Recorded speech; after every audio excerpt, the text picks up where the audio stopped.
Pour commencer, disons un mot sur Gustave Eiffel.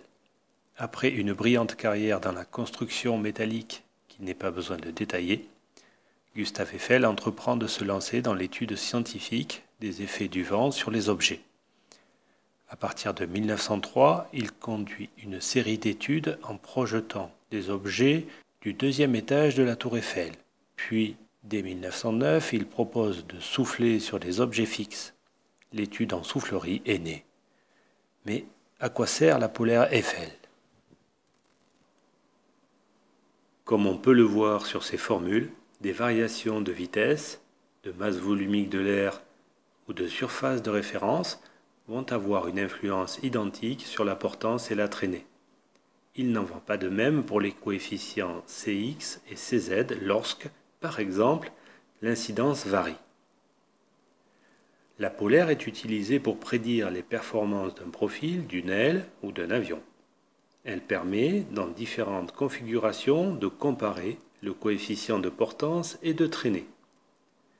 Ces données utiles aux ingénieurs pour faire les plans des avions sont issues d'études en soufflerie. Voici l'allure générale d'une polaire Eiffel. Cx, le coefficient de traînée, représente l'aptitude à plus ou moins générer du frottement.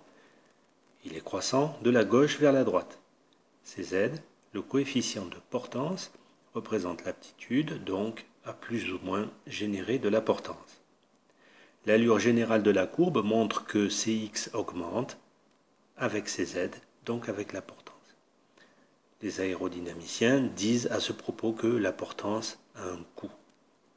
On remarque aussi rapidement que le Cz peut être nul, ce qui n'est pas le cas du Cx. À chaque point de fonctionnement peut être associée une incidence. On remarque que le Cz augmente avec l'incidence jusqu'à une certaine limite. C'est dans ces conditions que l'avion peut voler. Prenons deux exemples distincts.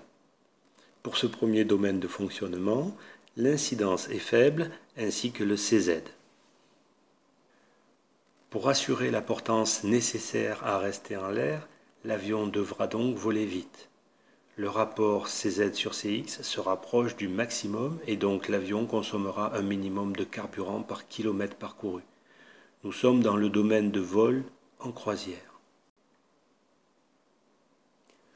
Pour ce deuxième point de fonctionnement, à incidence plus grande, le Cz est élevé, c'est-à-dire que l'avion peut rester en l'air même avec une vitesse relativement faible. La polaire montre que le Cx est également élevé, donc l'aile freine davantage.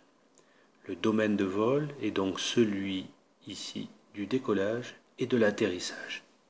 Pour résumer, en croisière, on veut aller vite et pas trop consommer de carburant. Par conséquent, on se place à faible Cx et Cz. La portance est assurée par la vitesse de l'avion. En phase d'atterrissage ou de décollage, au contraire, on cherche un vol à faible vitesse où les frottements vont participer à freiner l'avion éventuellement. On se place donc à fort Cx et Cz. L'incidence compense la perte de portance due à la faible vitesse.